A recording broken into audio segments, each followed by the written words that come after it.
안녕하세요. 가난한 아빠의 경제공부 채널을 운영하는 꽃돌이입니다. 오늘이 2024년 4월 7일인데요. 제가 오늘 채널을 처음 시작하는 날입니다. 그래서 여러분들께 출사표를 말씀드리렵니다. 제가 약 4억 7천이라는 빚을 지고 채무조정을 신청하면서 자본주의 시대의 돈에 관해 무지했던 저를 반성하고 돈과 자본주의, 나아가 재테크, 투자를 거쳐 경제적 자유를 꿈꾸며 첫 발을 떼보려 합니다. 더불어 저와 같이 채무로 힘들어하는 분들과 어려움을 공유하고 자본주의 시대 돈에 관해 공부하며 좋은 정보를 나누고 같이 빚을 하나하나 청산하면서 돈 때문에 지옥 같은 삶을 꼭 이겨내고 재기해서 인생의 재미를 느끼며 살아갈 수 있었으면 좋겠습니다. 제가 올해 2월 29일 채무 조정을 신청하게 됐는데요. 그 전에 빚을 많이 지고 있었습니다. 그래서 빚을 갚으려고 또 다른 대출로 그 빚을 갚고 또 빌린 대출을 다른 대출로 갚고 이렇게 하게 되면은 대출이 다 갚아질 줄 알았습니다. 그만큼 무지했던 거죠. 그래서 눈덩이처럼 불어난 그 채무를 감당하지 못해서 정말 힘든 시기를 겪다 보니까 그러면서 저와 같은 사람들도 많을 수 있겠구나 라는 생각이 들어서 영상을 올리게 됐는데요. 오늘은 제가 빚 때문에 힘들어서 신용회복위원회를 통해서 채무 조정을 했던 그 과정과 느낀 점을 여러분들께 소개해 드리려고 합니다. 먼저 신용회복위원회에서는 개인 채무조정 제도를 운영하고 있는데요.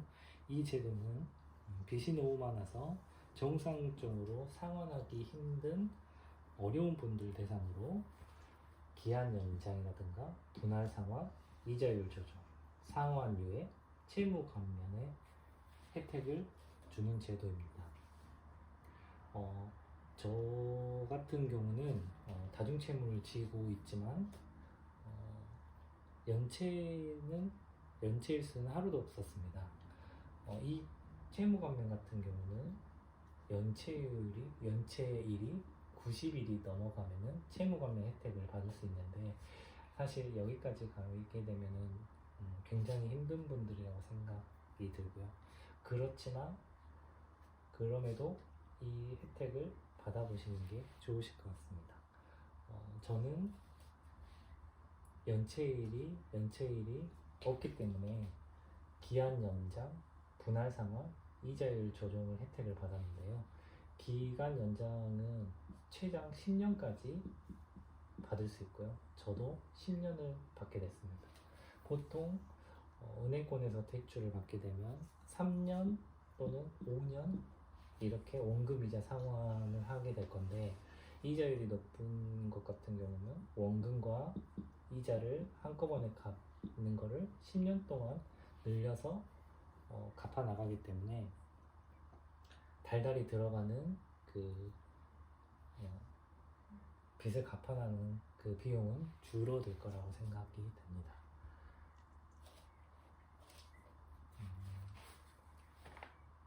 그리고 신용회복위원회 TV, 신보기 TV 유튜브에서 신속채무조정 특례제도라는 영상이 있는데 이 영상을 확인하시면 대상이라든가 제도의 장점, 여러 가지 특례제도에 관련된 내용을 받아볼 수 있는데요. 네, 저는 이것보다 이 영상보다 더 자세히 설명할 수 없기 때문에 제가 직접 이 영상에 나오지 않았던 그리고 제가 직접 받으면서 여러분들께 전달해드리고 싶은 내용을 적어봤습니다. 일단은 모든 대출에 관련해서 이렇게 이자율 이런 혜택을 주는 건 아니고요. 담보대출 같은 경우 그리고 제2금융권 대출 이 금융권 대출이라는 거는 신협 그리고 새마을금고 1금융권을 제외한 금융권이라고 보시면 될 것 같아요. 여기에서는 채무 조정을 받을 수가 없습니다. 저도 이 부분에 대해서는 굉장히 아픈 기억이 있는데요. 저도 은행을 믿고 그리고 은행에서 대출을 받을 때 이제 또 다른 대출을 갚을 수 있어서 기분 좋게 대출에 사인을 하고 그리고 또 다시 대출을 상환하고 그러면서 은행의 고마움을 느꼈는데 이번에 정말 조금 뭐랄까 은행이 돌아가는 공부하면서 느낀 건데 은행이 어떻게 돌아가는 건지를 알게 된 다음부터는 무서움을 느꼈습니다. 왜냐면은 결국에는 이 빚을 갚지 못하게 되면 제가 가지고 있는 뭐 담보, 아파트가 됐든 부지가 됐든 땅이 됐든 이게 바로 경매로 넘어간다는 겁니다. 한마디로 저의 의지와는 관계없이 대출을 상환하지 못하면 도움을 받았던 은행에서 결국에는 그 도움을 줬던 은행이 모든 걸 가져갈 수 있다는 겁니다. 굉장히 무섭더라고요. 그래서 여러분들도 제2금융권 대출 가지고 계신 분들은 안 지셨으면 좋겠지만 어쩔 수 없이 져야 된다는 건 알지만 그래도 여유가 되신다고 하면은 이 금융권보다는 1금융권이 낫지 않을까 싶습니다. 그리고 이 제도가 올해 4월 2일까지만 하기로 되어 있었는데요. 요즘에 힘든 분들이 많다고 하셔서 이 제도가 올해 말까지 올해 연말까지 진행이 된다고 합니다. 혹시 저처럼 힘든 분이 있으면 이 제도를 활용해 보시는 게 어떨까 생각이 됩니다. 그리고 이 제도를 활용하기 위해서 첫 번째 하셔야 할 일이 있는데 신용회복위원회에 전화를 거는 거예요. 1609-5500번 여기로 전화를 걸게 되면 상담원이 친절하게 상담을 해줍니다.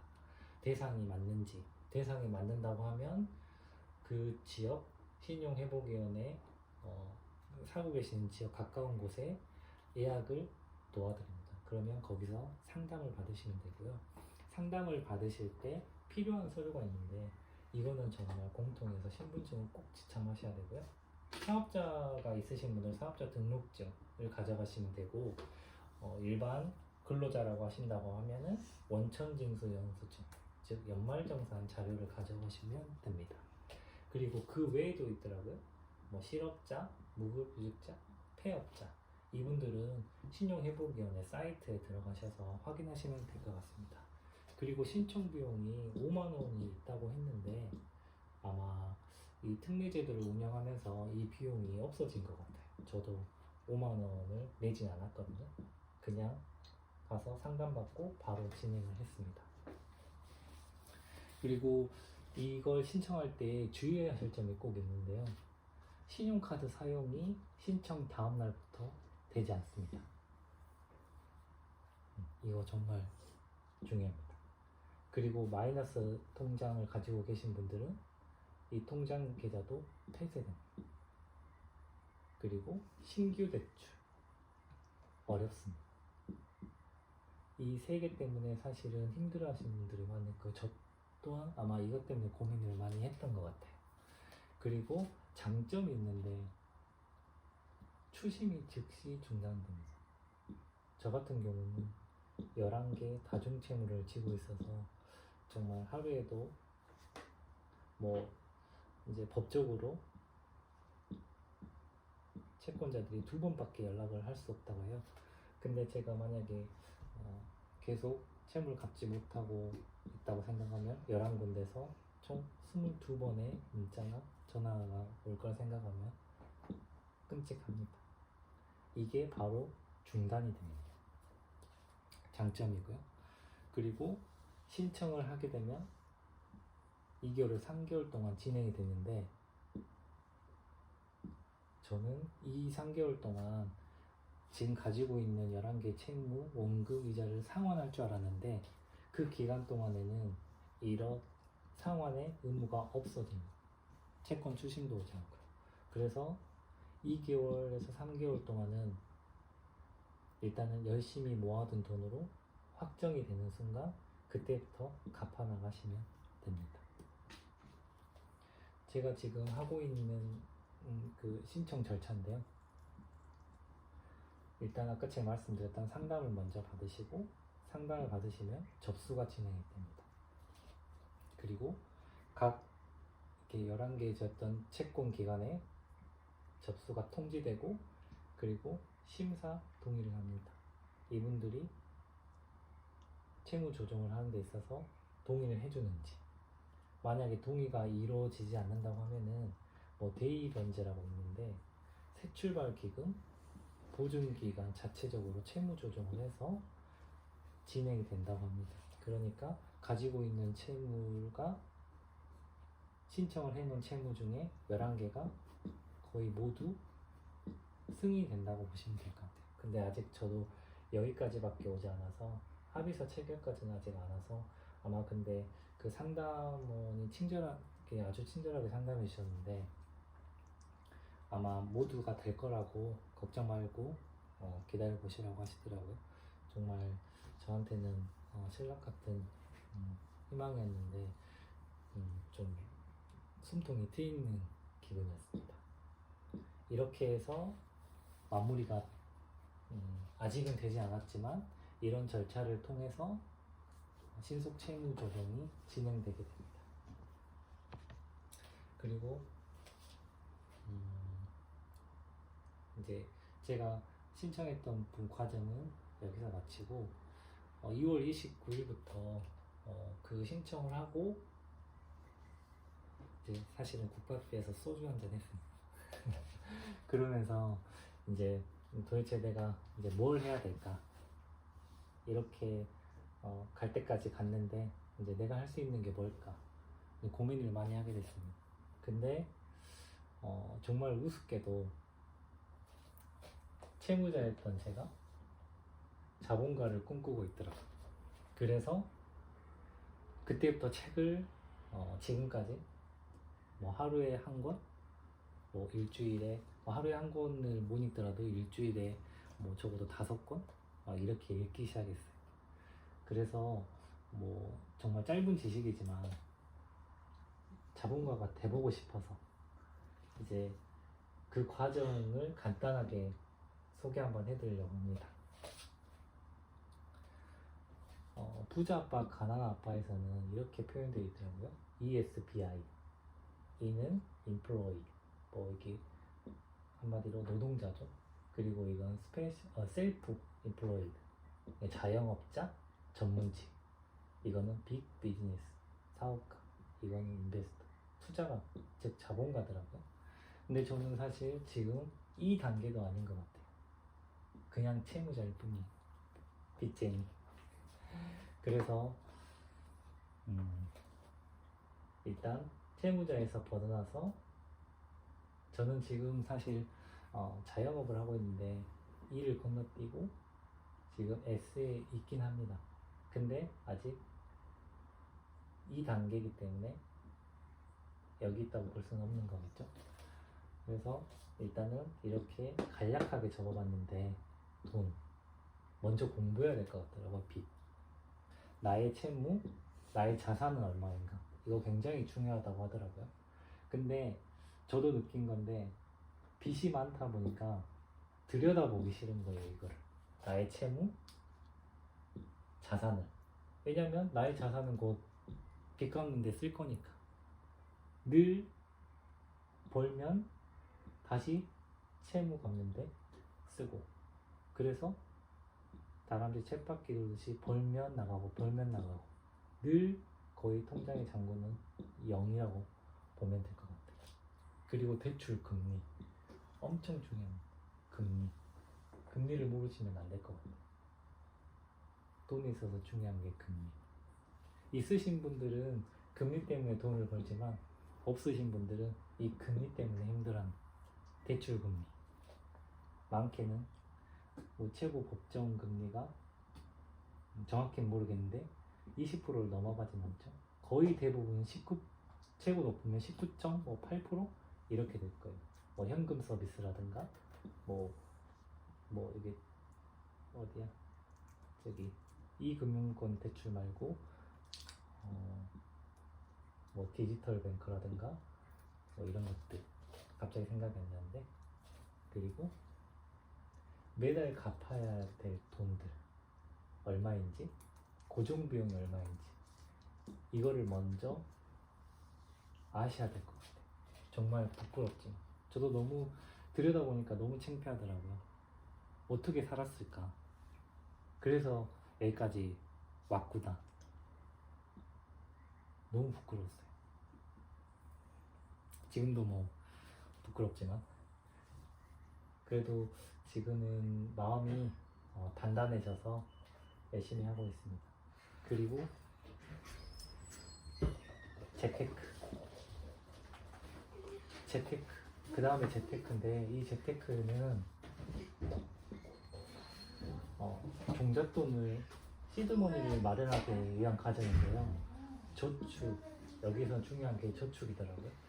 근데 자본가들이 하는 말은 저축은 로 절대 부자가 될 수 없다라고 하더라고요.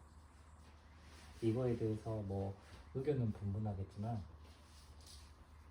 이 재테크의 시작은 결국에는 저축입니다.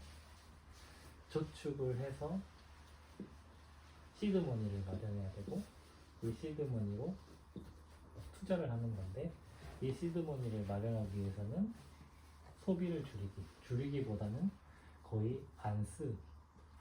보통 성공하신 분들 보니까 뭐 10년 동안 5단벌로 버티신 분도 있다고 하더라고요. 그리고 카드빚 안 지기. 책을 읽어보니까 제일 많이 말씀하셨던 게 이 카드 자르기더라고요. 근데 보통 말씀드렸던 것처럼 정말 힘든 것 같아요. 신용카드 사용 안 하는 거, 마이너스 통장 안 하는 거. 근데 저는 어쩔 수 없이 채용 조정을 받으면서 카드가 4개가 있었는데 이 4개가 다 정지가 됐습니다. 그래서 자연스럽게 카드가 잘라지더라고요. 그리고 이게 이어진다고 하면 투자로 이어지는데, 이 투자에는 펀드, ETF, 리츠, 외화, 주식, 부동산, 경매, 채권 등이 있는데, 여기서는 많은 공부가 필요합니다.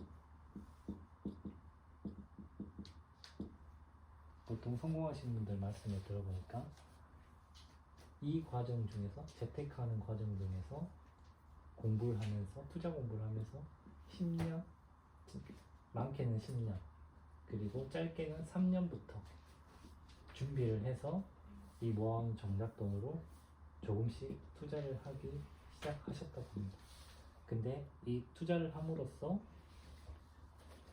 두려움과 리스크가 많다고 했는데, 어쩔 수 없이 투자라는 거는 리스크가 발생하는데, 이 투자를 하면서 경험을 쌓으면서 리스크를 줄여나가다 보면 결국 수입이 발생하다는 겁니다.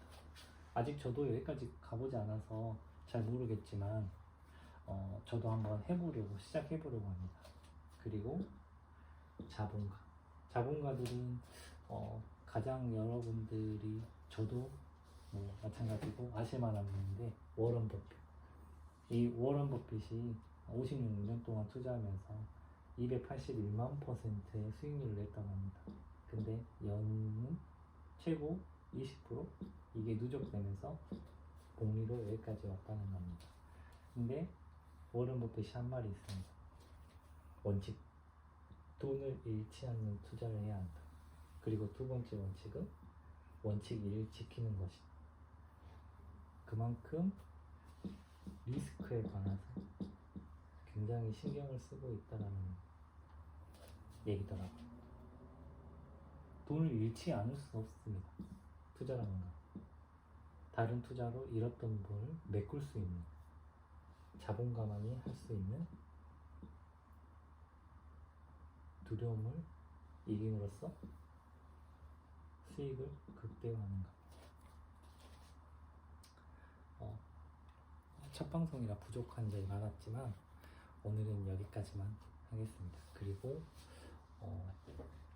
점점 발전해 나가고 그리고 공부하고 여러분들과 또 좋은 정보가 있으면 다시 영상을 올리도록 하겠습니다. 부족하지만 들어주셔서 감사하고요.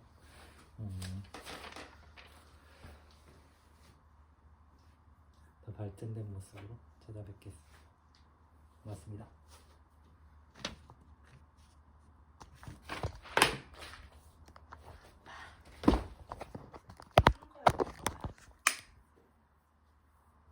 그리고 왜 여보는 발음이 정확하고 똑바른 게 크게 안 들려?